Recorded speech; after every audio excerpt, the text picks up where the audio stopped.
Los actos homosexuales son pecaminosos y como cualquier otro pecado te van a terminar llevando al infierno.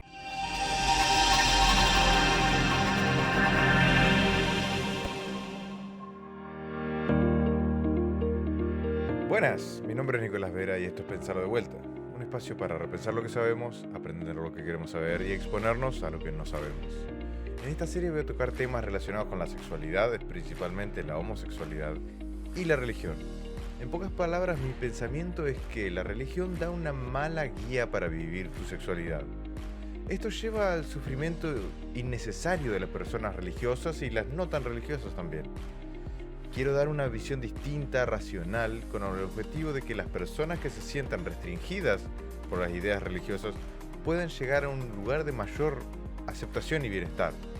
En los próximos episodios voy a estar reproduciendo fragmentos de un video del canal Lumben Media, donde Luis Diego Carranza se dirige a, en palabras de Luis Diego, Personas católicas que experimentan tendencias homosexuales y no saben qué hacer. con el mensaje del inicio. Dejo el link en la descripción para que lo vean entero y tengan una idea de su contenido completo.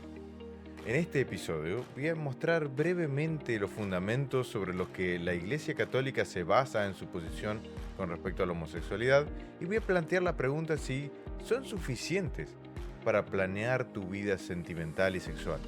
Quiero dejar algo en claro primero. Yo soy ateo, me criaron católico, pero con el tiempo me libré del pensamiento religioso. Y hoy no creo en Dios. Por otro lado, soy gay. Y el pensamiento religioso fue un obstáculo para mí a la hora de vivir y estar en paz con mi sexualidad. Por eso ofrezco este video como una ayuda o una visión diferente para las personas que puedan tener un conflicto entre su fe y su sexualidad. Vamos al video de Luis Diego. Hasta desde el punto de vista más básico de la doctrina cristiana, los actos de homosexualidad son actos de muerte y no puedes vivir pacíficamente con ellos si eres católico. Entonces, veamos ahora brevemente en qué se basan estas ideas, estos postulados. En una carta a los obispos de la Iglesia Católica, que voy a llamar por la carta, dejo el link en la descripción para que lo vean, el cardenal Ratzinger, posterior Papa Benedicto XVI, describe la posición de la Iglesia Católica respecto a la homosexualidad. Cito: la particular inclinación de la persona homosexual, aunque en sí no sea pecado, constituye sin embargo una tendencia más o menos fuerte hacia un comportamiento intrínsecamente malo desde el punto de vista moral. Por este motivo, la inclinación misma debe ser considerada como objetivamente desordenada. Fin de la cita. Esta postura se fundamenta tanto en las antiguas escrituras como en la tradición de la Iglesia. Insiste en esta carta que, cito, la interpretación de las escrituras, para ser correcta, debe estar en efectivo acuerdo con esta tradición. En cuanto al contenido específico de la Biblia que se cita en dicha carta, está la teología de Génesis, pasajes de Levítico, y en el Nuevo Testamento 3 pasajes en Corintios, Romanos y Timoteo. Dejo unas citas y una explicación más extendida en la descripción, para no aburrirlos acá. Por su parte, el Catecismo de la Iglesia Católica, en el número 2357, dice lo siguiente, cito: la tradición ha declarado siempre que los actos homosexuales son intrínsecamente desordenados, cierran el acto sexual al don de la vida, no proceden de una verdadera complementariedad afectiva y sexual, no pueden recibir aprobación en ningún caso. Ahora bien, si vos sos católico, seguro conoces todo esto, todos estos textos e instrucciones, mejor incluso que yo. Para escuchar más de eso, podés ir con tu párroco, con un familiar religioso, con un amigo religioso o ver canales de YouTube cristianos como el de Luis Diego o cualquier otro. Pero este es un espacio laico de escepticismo y yo no soy cristiano, y si me estás escuchando quiere decir que estás dispuesto a escuchar otra opinión. Y lo que tengo para decirte es lo siguiente: no te preocupes, viví tu sexualidad tranquilo. Todo lo que cité arriba son historias, son cuentos inventados por hombres que dicen hablar en nombre de Dios. Cuentos e historias que están desconectados con la realidad, con un entendimiento científico de la naturaleza. Te dejo un video del autor Noah Yuval Harari que expresa todo esto mucho más claro y mejor que yo. La manera en la que decidas vivir tu vida sentimental, sexual, amorosa, no determina si va a ser el infierno. El cielo y el infierno no existen. No hay ningún Dios que pone condiciones para la vida eterna. No hay vida eterna.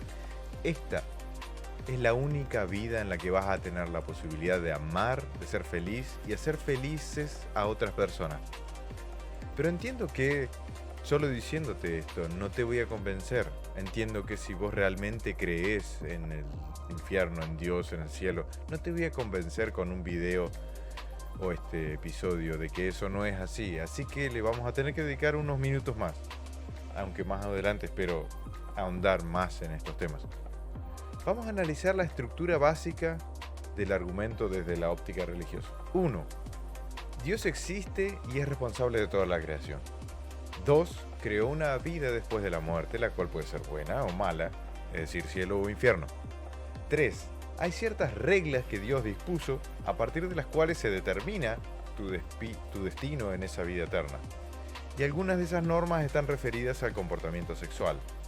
Los actos homosexuales son pecaminosos, el sexo premarital está mal, la masturbación está mal, etc. En este episodio me voy a enfocar principalmente al tema de la vida después de la muerte, punto número 2, a la idea del cielo o el infierno.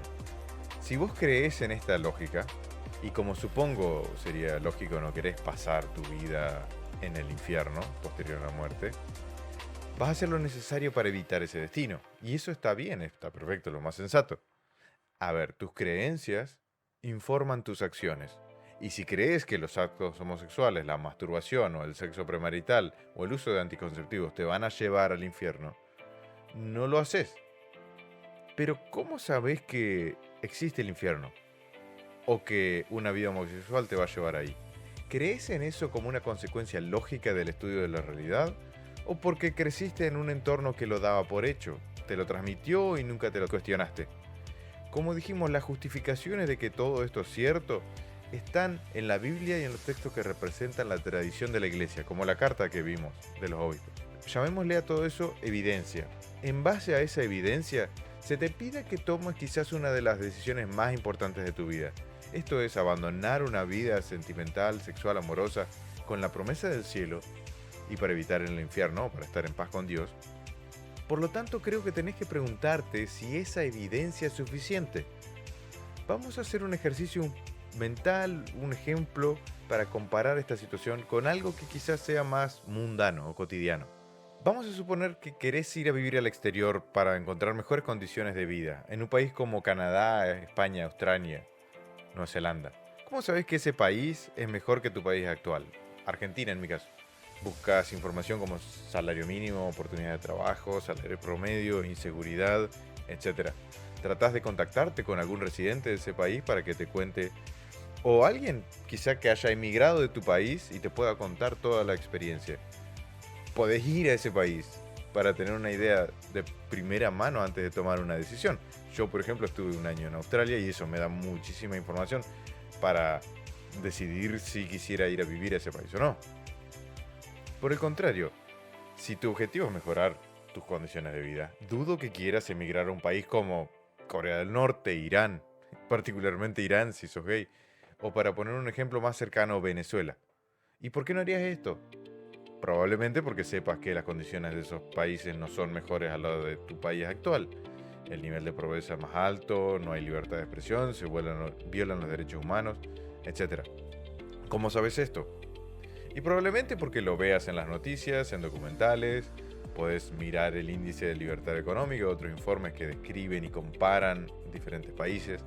Incluso si vivís en Argentina, Chile, Uruguay, quizás te hayas cruzado con un venezolano que te haya contado lo que se vive en su país y por qué decidió emigrar. Y repito, podés viajar a cualquiera de estos lugares para ver con tus propios ojos. Una visita a Suiza, seguida de una visita a Cuba, probablemente te deje sin ninguna duda de qué país es mejor para vivir o cuál elegirías. Entonces te pregunto de vuelta, ¿cómo sabés que existe el infierno? ¿Estás tan seguro de que existe el infierno como de que existe en Suiza o Irán? ¿Tenés la misma información para respaldar esa creencia? En este ejemplo que te pongo, para estar seguro de tus decisiones tenés una serie de fuentes de datos, información empírica de la que podés valerte para tomar una decisión. Es más, podés ir al lugar en cuestión y ver con tus propios ojos. En cambio, con respecto al infierno o al cielo, ¿qué información tenés? ¿Podés ir a ver? ¿Podés hablar con los habitantes de Sodoma para que te cuenten su experiencia? No lo sé, probablemente tenés que confiar en ciertos textos sagrados, tener confianza en la autoridad de los sacerdotes, el dogma, la revelación divina. Ten en cuenta que la decisión que tenés que tomar es muy importante, es decir, aceptar una vida en paz con tu sexualidad, con tu naturaleza, pero con el riesgo del infierno, o de no estar en paz con Dios, o vivir en conflicto con tu sexualidad por toda tu vida, pero estar en paz con Dios y tener la promesa del cielo.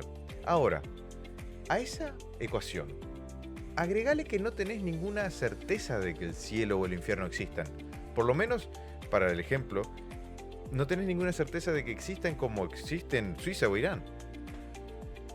Por el contrario, te garantizo que una vida negando tu sexualidad es una vida de sufrimiento innecesario. Y aceptar y vivir tu sexualidad te va a llevar a la paz y la tranquilidad y la plenitud. Y lo más importante es que no tenés que confiar en mis palabras. Lo podés hablar con cientos de personas que han tenido estas experiencias, podés leer al respecto y consultarlo con expertos, como psicólogos o psiquiatras. Pero sobre todo, lo podés probar y vivir vos mismo. No necesitas que te la cuenten, puedes sacar tus propias conclusiones. Y no solo yo te digo que vivir en contra de tu sexualidad va a ser una vida de sufrimiento.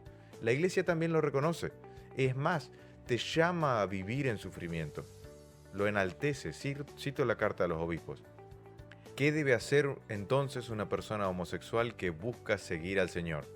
Sustancialmente, estas personas están llamadas a realizar la voluntad de Dios en su vida, uniendo al sacrificio de la cruz todo sufrimiento y dificultad que puedan experimentar a causa de su condición. Para el creyente, la cruz es un sacrificio fructuoso, puesto que de esa muerte proviene la vida y la redención. Fin de la cita. Es decir, estás llamado a sufrir en esta vida, de la cual tenés certeza de que es real, para tener un beneficio en la próxima vida, la cual no tenés certeza de que sea real. Y todo esto basado en una doctrina esto suena fuerte, pero que tiene su raíz en tradiciones de unos pueblos del Medio Oriente en la Edad de Bronce tardía. ¿Se entiende el dilema? Yo no creo que con este episodio pueda hacerte cambiar las ideas, pero por lo menos que te hagan pensar. Mi deseo tampoco es volverte ateo o que dejes de creer en Dios. Mi deseo genuino es que te sientas libre de explorar tu sexualidad sin dañar a nadie y que puedas amar a la persona que quieras. Sea feliz y estés en paz. Nada más.